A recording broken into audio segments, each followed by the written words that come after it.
Got a little bit of work to do on this video. A little bit of driveline work and a whole bunch of Dana 60 replacing broken gear work. This is a cause and effect kind of a video, and the backstory on this is I went four-wheeling, and on the way up to the top of the trail, every time the front end on this Cherokee articulated, it was making some god-awful noises. So figured I better find out what that is before it goes catastrophic. The second issue, which is I'm not going to do today, is it developed an oil leak, which I've got to track that down and find it. But the important stuff today is the driveline and the Dana 60 issues. So we're going to get started quick. It's kind of a long video, but I appreciate you watching. So please like, share, and subscribe. Well, it turns out it's not the fault of the differential. Now I am going to have to go in and figure out if I got a bad bearing, if anything has happened internally. Gonna have to get me a new piece of wood here pretty soon. Well, I forced it in with a hammer. Now I'm going to try to pull it apart. So I've got this yoke locked in the vise. Not too tight. I want this part of the yoke. I don't really want to squeeze the tube. Now I'm going to get a mallet and tap this out. Hopefully it'll slide out without too much problem. Mark your two halves before you come apart.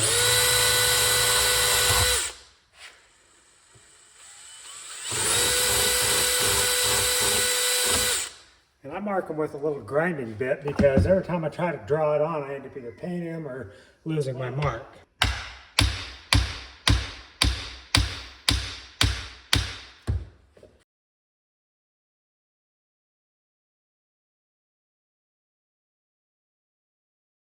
Well, I'm not sure what I was really expecting. I guess I was hoping to find a bunch of rust or something, but this thing is normally full of grease.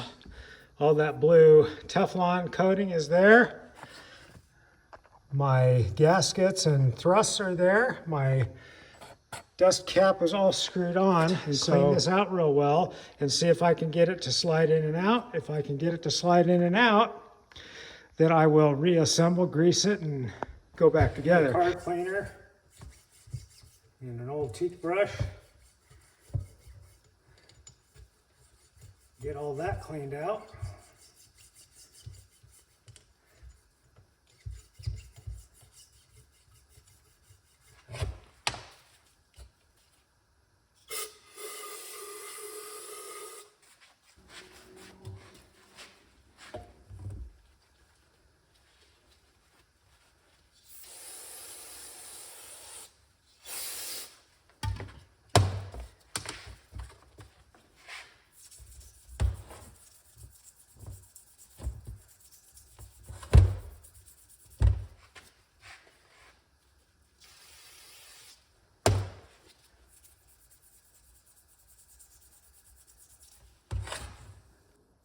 Right here,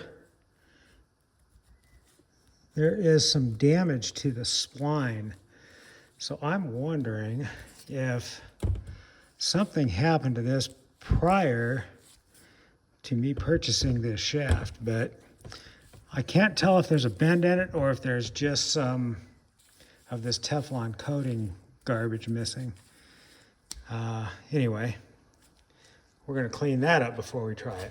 I'm going to fix this myself, and I'm going to start with taking a triangle file, and I'm going to run it between the teeth. What that's going to do is it's going to just shave a microscopic layer off the corner of each of these splines. And if those are the high spot, this should slide in pretty easily. So that's where I'm going to start. And you can see the Teflon kind of curl up, and I'm starting at my witness mark there for the two pieces to go together, and I'm just going to work my way around. Now right here is that bad spot I found, but it's no damage to the spline, it's just that Teflon is missing in one spot. So We'll see if this takes care of some of the corner or not.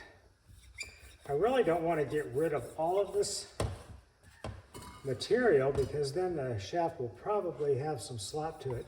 But there's a few places I can see in this Teflon where there's waves. And those waves may be what's causing the unit to stick and bind.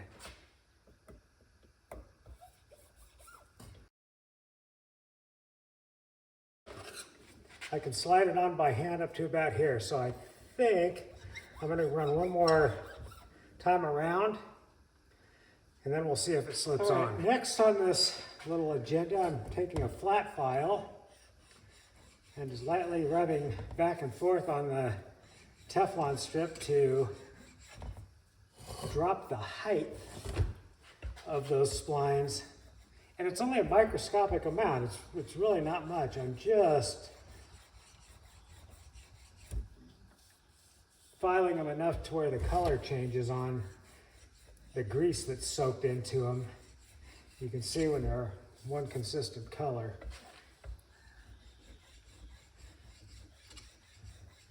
You know, if you really just want it to work and you don't care about how smooth it is and about any slop, you could just take a wire wheel and grind that stuff off and you'd be done. But I really want this to be so I can drive it down the highway and four-wheel drive if I had to.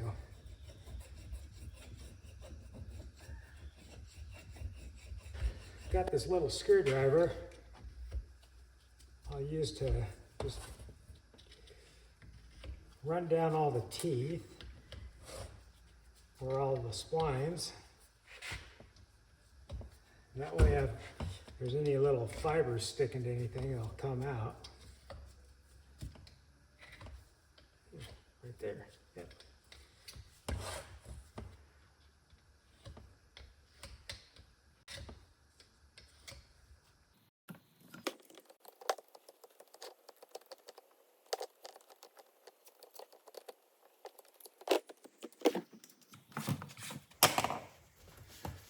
All right, now for the test, see if it works. I am going to throw some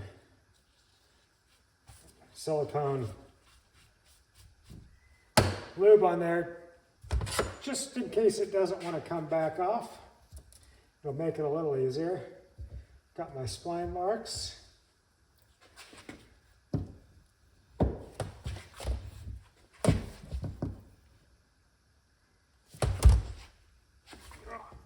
Still a little tight.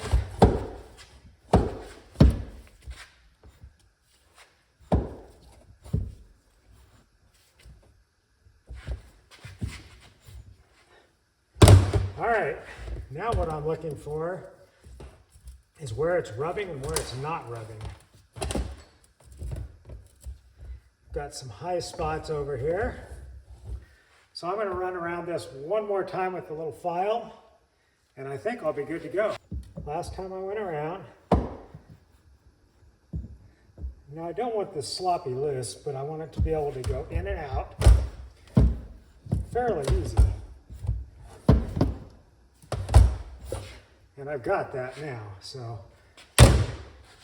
Next, I'm gonna reassemble it, grease it, and it'll be ready to go back in the vehicle. I think I'm gonna go down to the car wash and clean the underside of that off before I put this back in because it's kind of nasty under there. Quick little side note to mention on the yoke side of it, make sure you clean out the little breather hole so that the yoke will move without kind of vacuum locking itself in.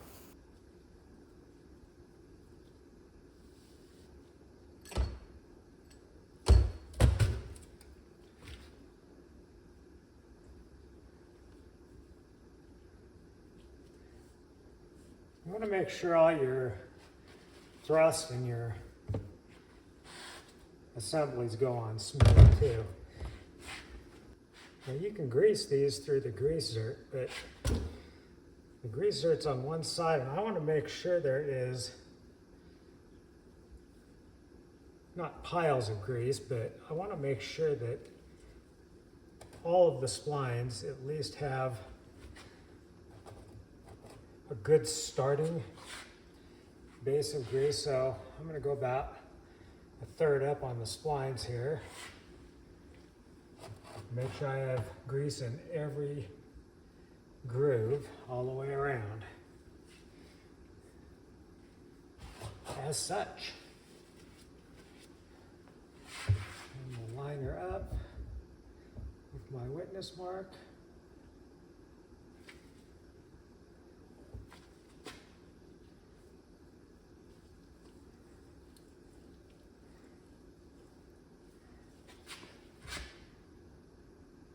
You can see as this goes up, it's pushing grease out.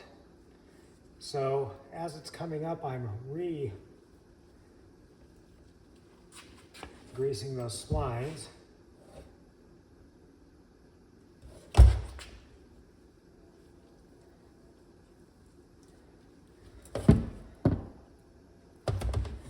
That's about all the further I really want to go up.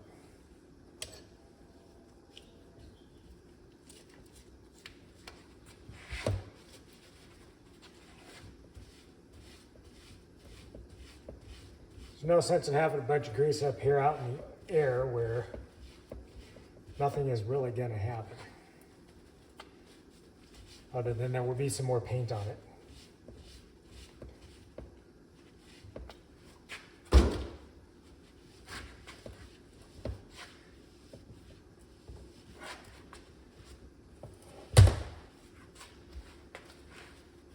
How tight to make those? Snug.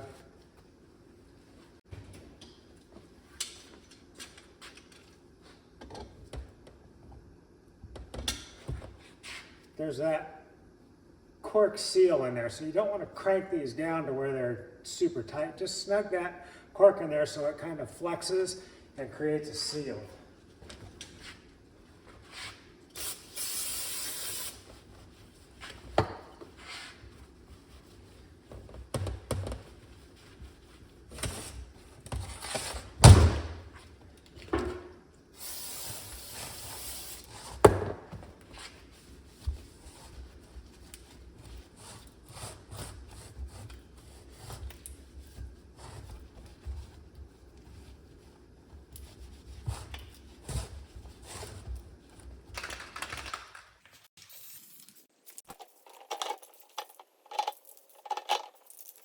I retorqued the yoke just in case. I have no up and down play. I have no in and out play. You can kind of feel where the pinion has some free play or backlash against the ring gear. It feels smooth initially, but I turn it about 4.5 turns and there's a rough spot. So that tells me I think that something may have jammed in and hit the ring gear. So time to pull the cover and take a peek.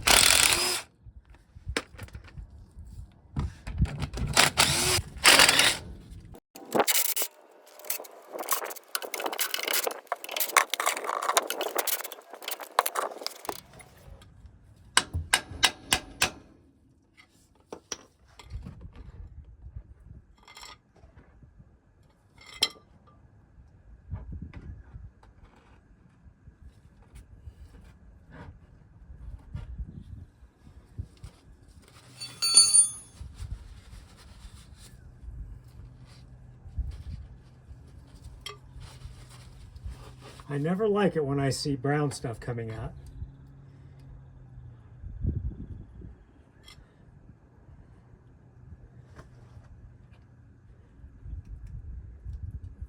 A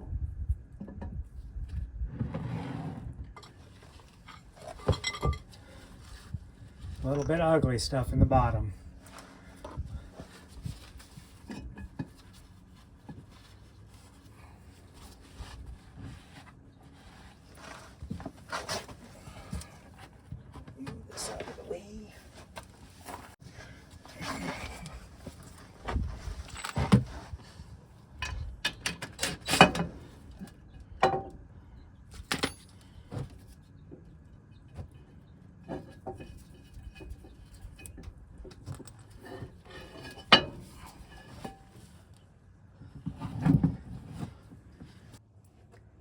Okay, when that pinion jammed in and dropped, it also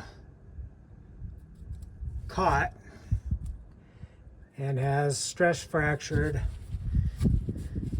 3 teeth right here. Now if I go on around,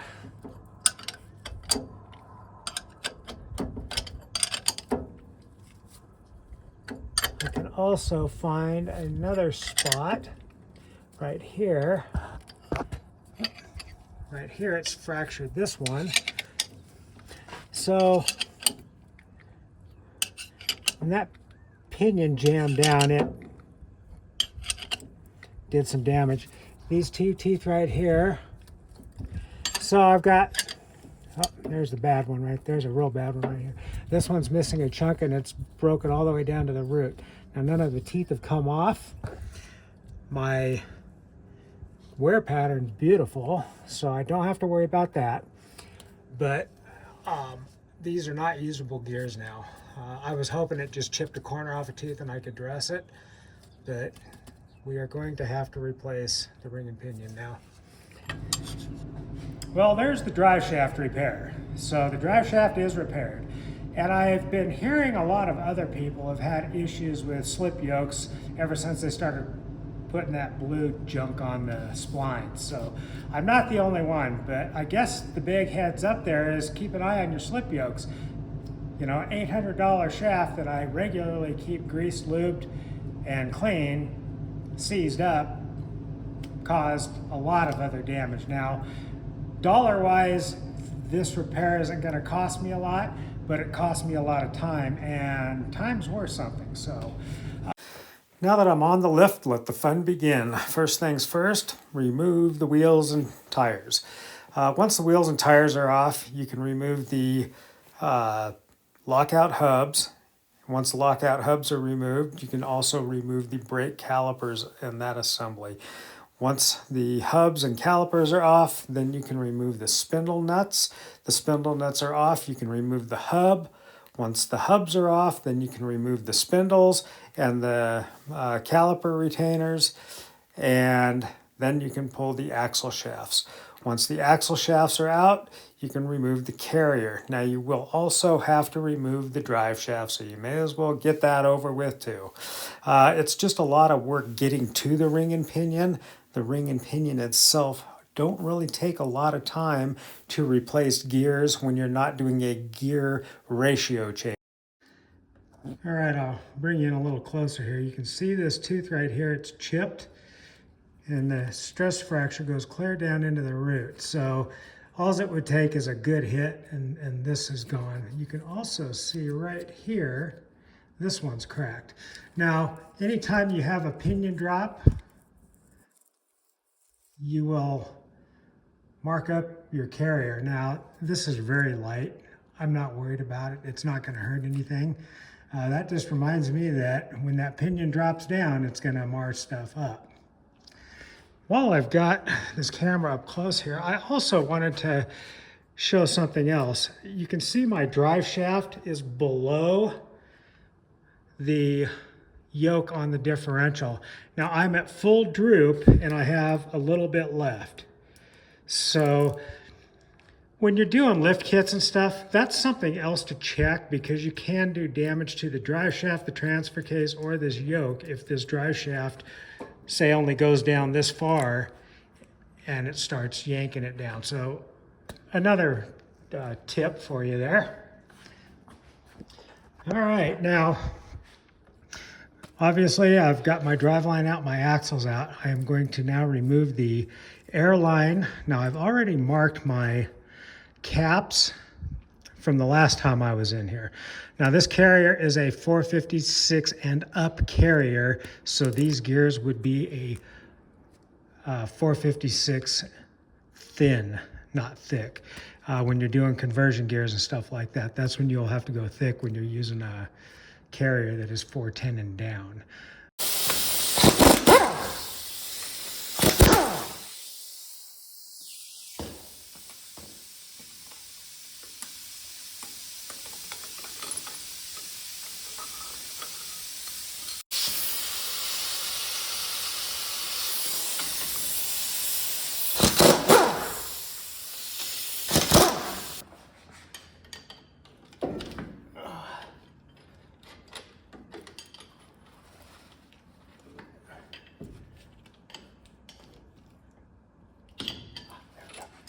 This one doesn't have a ton of preload, just a little bit. I was actually curious to see the condition of the pinion. The only damage to it is there's a corner of this tooth that's knocked up a little bit, and that's probably when the deflection occurred. You can see a little bit of scuffing on the slinger, but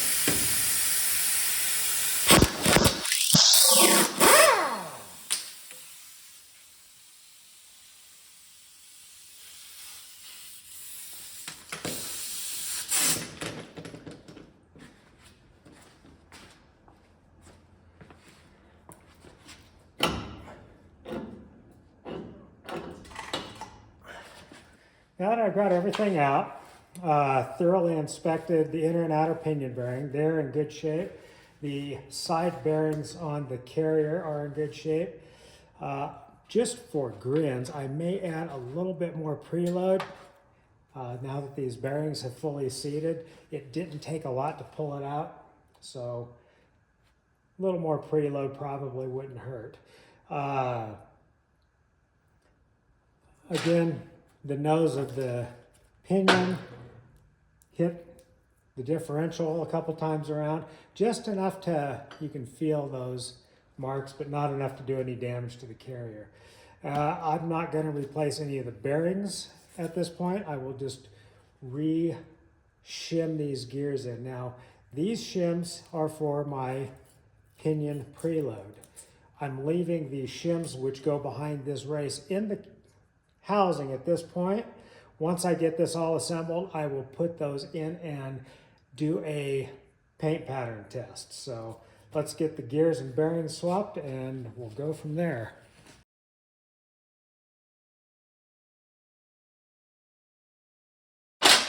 Well, I lied.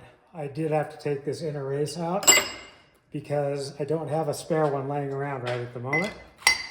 And these type of clamshell pullers rely on the race to pull the bearing.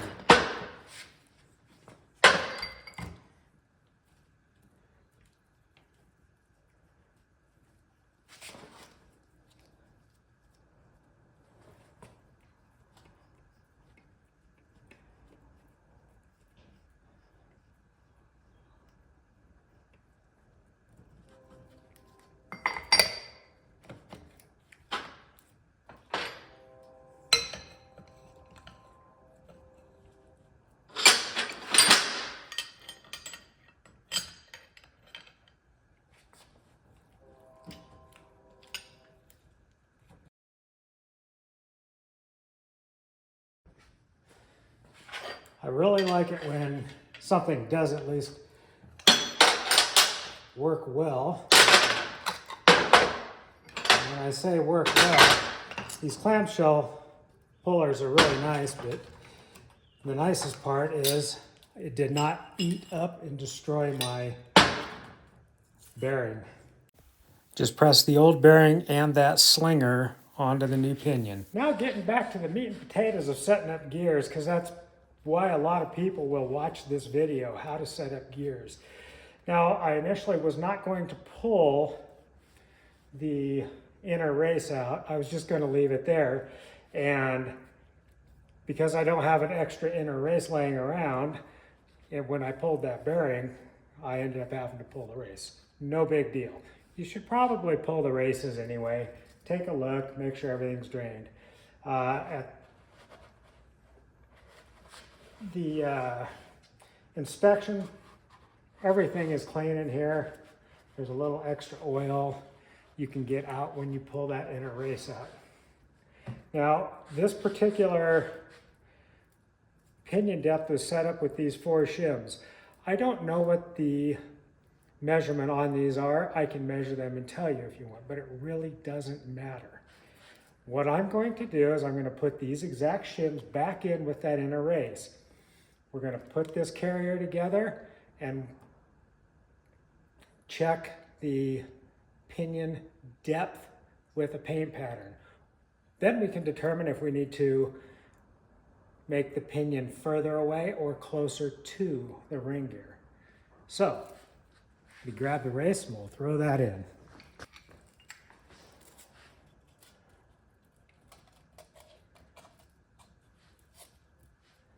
You want to make sure those shims go in smooth too.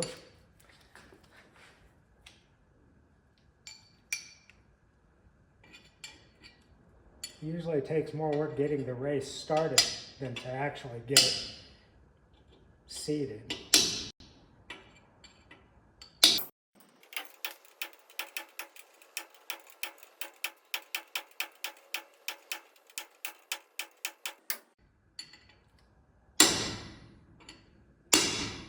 Hear the sound change? That means the race is seated.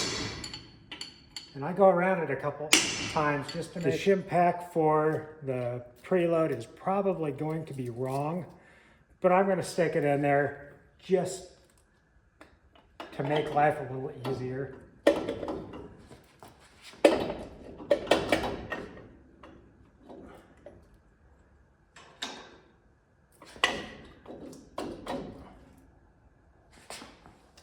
Now, very typical, you can't get the yoke on without tapping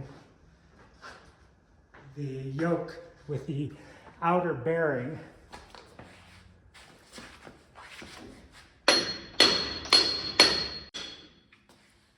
Once you get a few threads showing, then you can put the nut and the washer on and snug it up.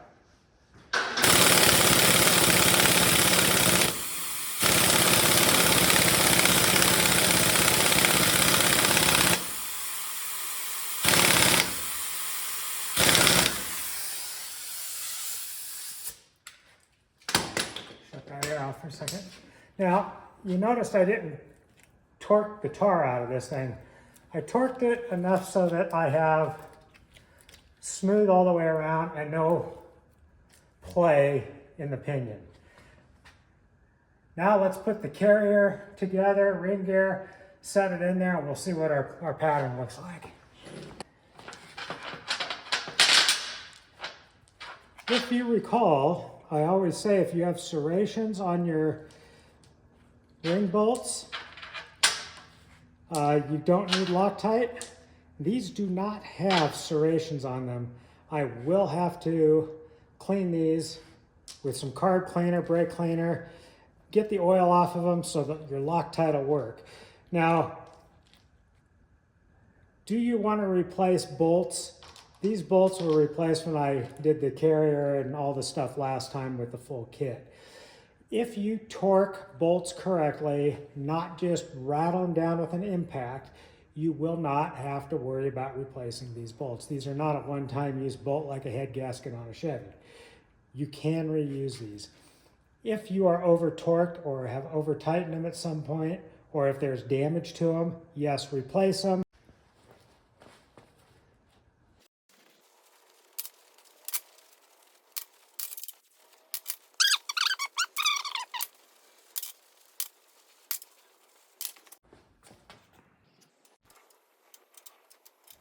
You can pull the ring gear up with just a little impact. This only puts out about 35 pounds.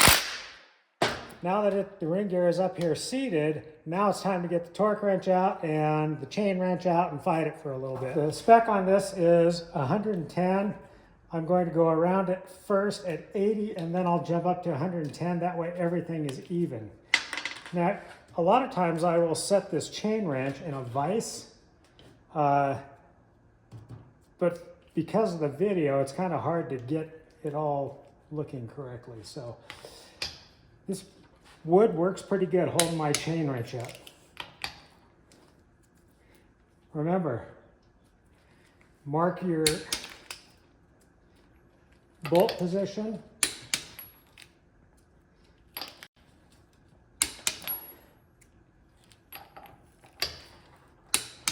That way you don't have to worry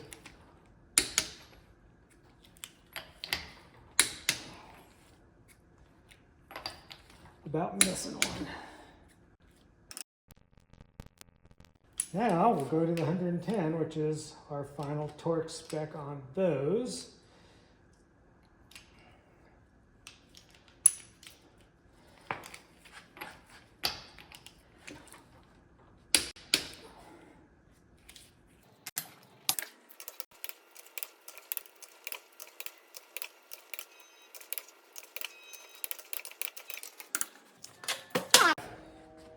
got both series of marks on all the bolts, so I'm happy I'm torqued to the correct spec now. The downside of having to put these ARBs together and take them apart is the little seals in there. It's real easy to tear or break these seals, so just a heads up, use caution. The other thing I'm going to point out, when you're looking at these, look where the wear pattern is for the seals with your shims. Sometimes those wear patterns will be offset from the hole a little bit, and then they'll start leaking when you're using them. This particular one, my seals are absolutely on the money, so I'm not gonna change those. I may add a thin shim. Usually if I don't get enough preload and I add a shim and I get too much preload, I go to the lighter side. As long as you don't have any deflection going on, you're generally okay. All right. Now it's time to set this carrier in there and see what I got for depth.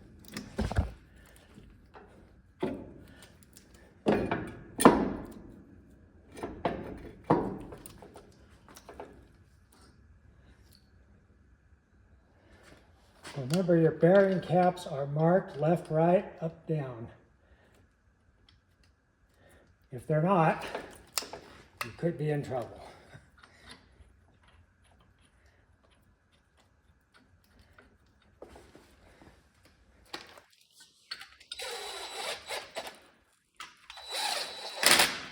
See that one in.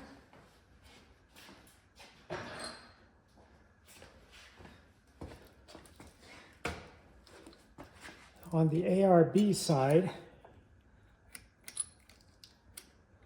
just got to be careful not to break the tube.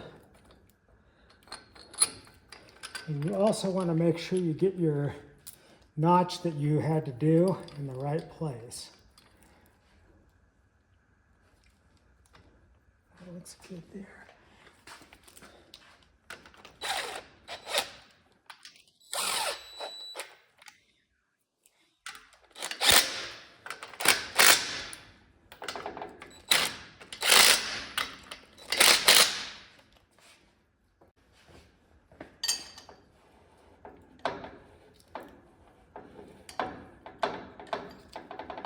I think I got a little too much free play, which is okay.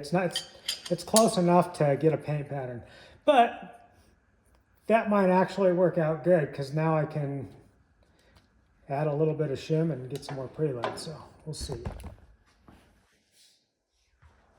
And of course, I'm out of my yellow marking paint, but that's okay. White will work just fine.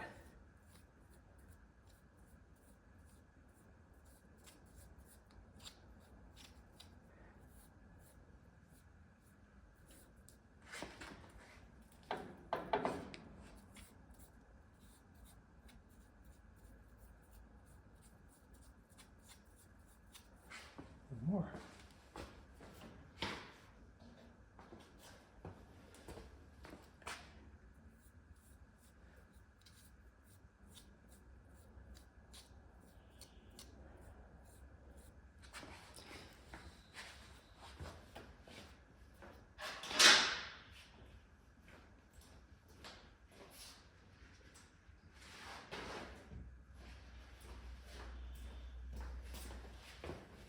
All right, now there's a lot of ways of doing this. I always just run it back into the teeth with a wrench to start with.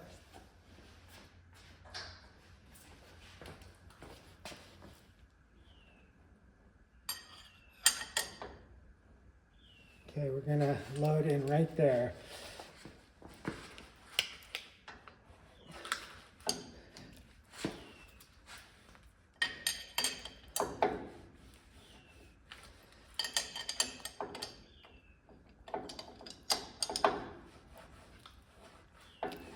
And I'm giving it a lot of resistance on the pinion.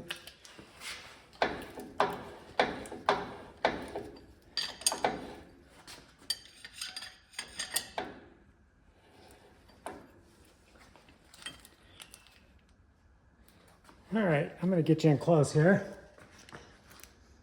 Now, usually when I put light on these, it really screws them up, but we'll give this a shot here. There, that's not bad. You can see on this pattern here, I have no harsh lines on the bottom or in the root of the tooth. I have no harsh lines in the top or the crown of the tooth. I really, get this out of here, I really don't care if the pattern is centered this direction. I'm more concerned about it centered this direction. This particular pattern is pretty much dead in the middle. And now this is the coast side. So let's run this over and look at the drive side. The drive side is showing me something a little bit different. It's a little bit of a harsh line up here, which tells me the pinion gear needs to come just a little bit closer to the ring gear.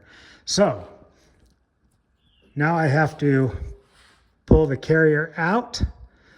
I will add a shim to that race behind the inner pinion bearing and test her again. All right, we're back in, and you can see I have no harsh line really at all. When I was talking harsh line before, that white paint up there wasn't there, but it's smooth coming in, smooth going out. It's centered this way, even though it is centered this way. Now this is the drive side of the gear. It's the convex side, not the concave side. So it doesn't matter if it's reverse rotation or not. This is not a reverse rotation. Your convex side is always your drive side. Now let's see if it changed my coast side at all.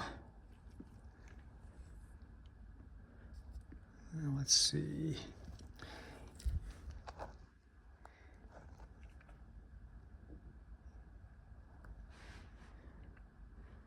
It did not.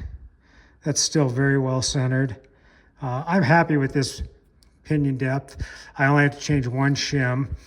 And just a hint, my old pinion had a 118 stamped on it. The new one had a 139. If you subtract the difference, that's probably pretty close to the shim thickness I changed. So you can do these mathematically.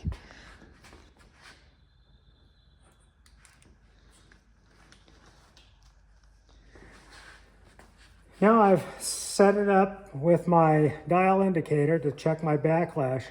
Now I've got right at 13 thousandths, which is a little bit on the sloppy side. So there's two things I need to do real quick. Number one, I need to reduce my backlash at least 2 to 3 thousandths.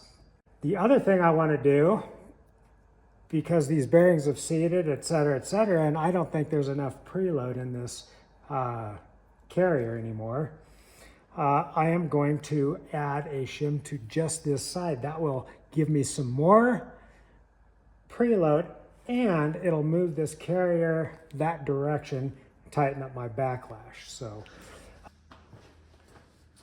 now that I've got the pinion depth set,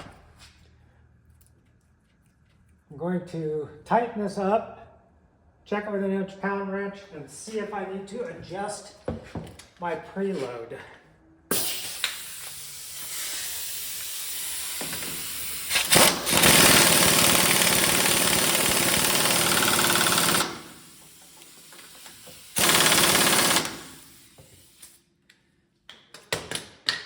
Now that's tight. It's not torqued yet. All right, before I put the carrier back in, I have impacted the pinion tight. Now it isn't to torque specs, it's to tight. That way I could do my pinion check with the inch-pound wrench. Make sure my preload was correct. Now the preload is fine on this one. I didn't have to change any shims. I didn't think I would. Most of these, when you are just doing a gear change and not a ratio change, you usually don't have to change much at all. In this particular case, I did not have to make any changes to the pinion preload shims. If I did need to either add a shim or remove a shim to make it tighter or looser, you just slide the pinion out, take a shim off or put it on, put it back in. You do this before your final assembly on the ring gear and the carrier.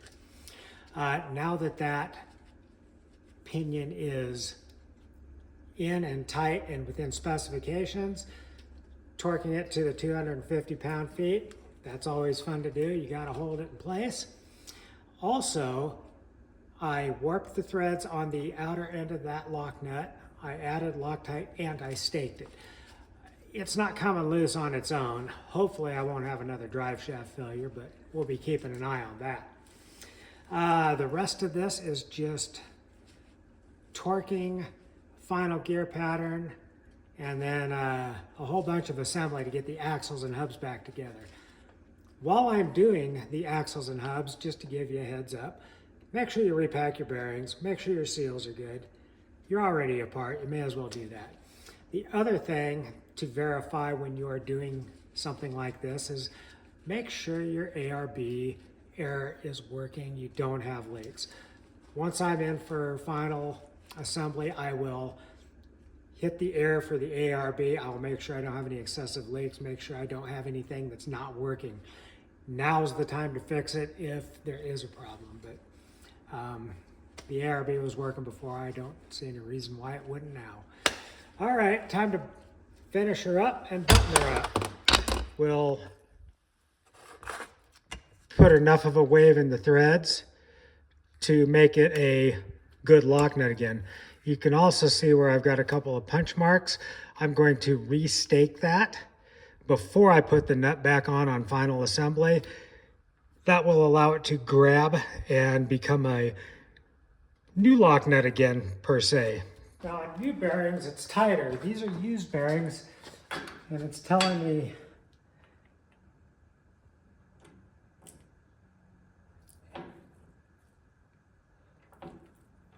sticky spot there. I'm at 10 thousandths rotating. It's 8 to 10 is the spec for used bearings, so I'm okay with that. I went ahead and put the new seal in ahead of time because I knew it was going to be pretty close. If I were 1,000th out, I wouldn't worry about it. It isn't going to make any difference.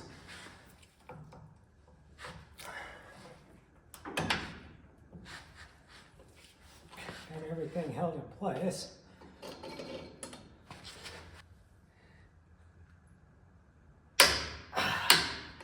Here we go. Worked. Now, I could just add a shim to the outside of this race, but I don't like doing that on Dana 60s. I'd much prefer putting the shims behind. You don't ever have to worry about them folding or anything then. But you do have to pull the bearings off.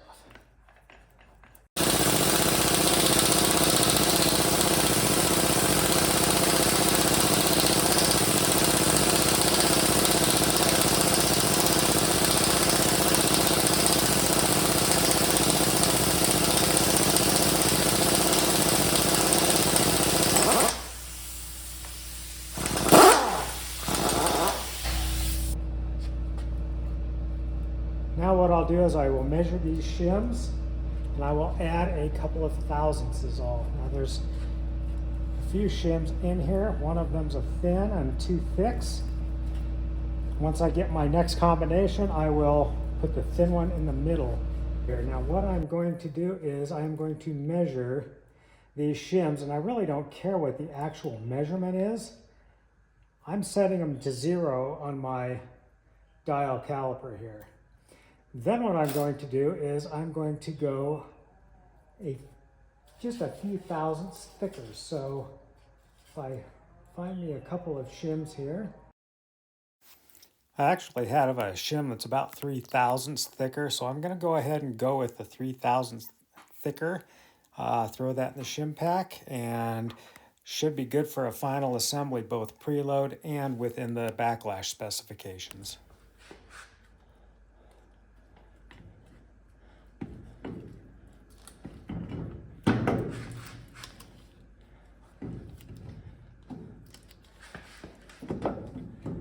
Now you may notice I don't have a case spreader on here. I really don't use them that often. Ooh.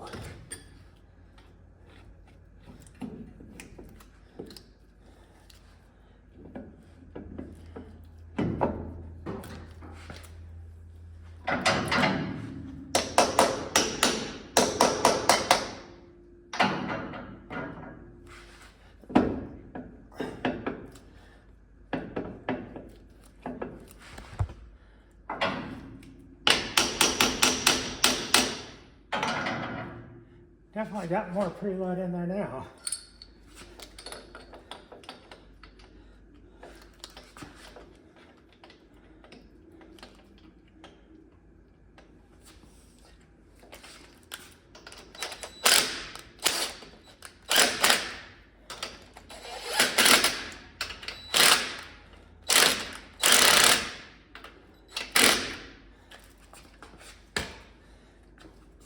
Now before I put this in, I'm going to have to take a punch and move my line down a little bit.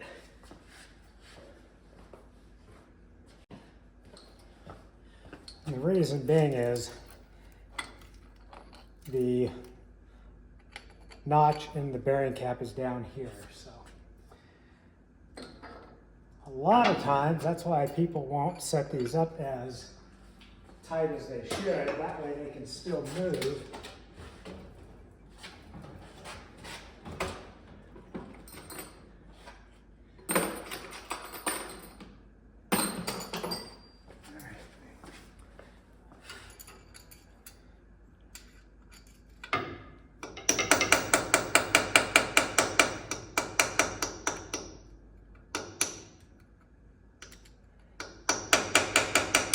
There's a flat corner on this collar. I obviously had to do this the last time too. So at one point there was more preload than there is now. A little bit more. But I'm happy with where it's at.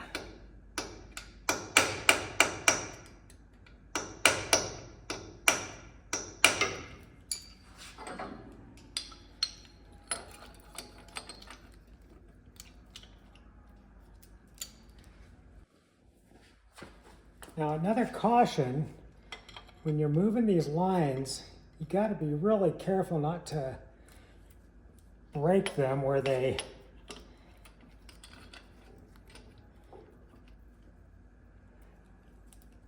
cross into the bearing cap. Now I'm still a little bit high, so I'm going to move that down a little bit more.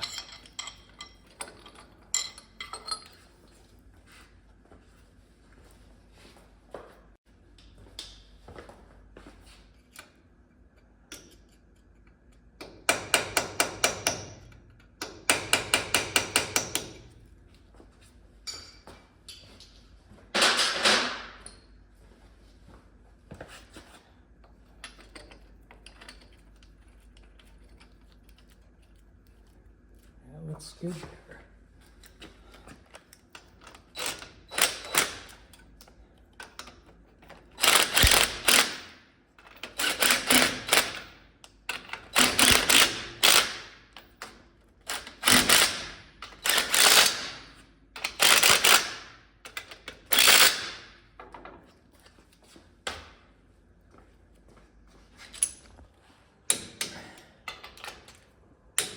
These are torqued to 80. Now we'll get ready to do a final pattern and a final backlash check.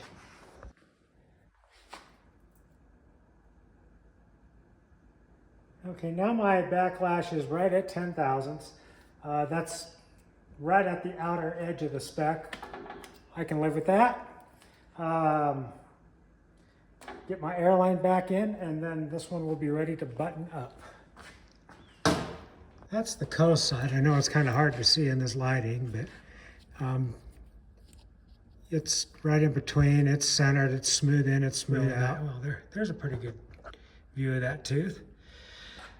So I'd say all we need now is put the cover on, fill it with fluid. Well, gears are in. We're back on the four-wheeling road again. You know, I gotta say, it never really bothers me blowing up a set of gears or something like that off four-wheeling, and I drivetrain shock it or wedge it under a rock and blow it up myself. But to have gears fail because a drive shaft seized that never should have seized, that's the part that always irks me. But what are you gonna do? Put some gears in and move on. Anyway, thanks for watching. Please like, share, and subscribe. I really need to get the viewership up, so I really do appreciate those of you who are watching these videos.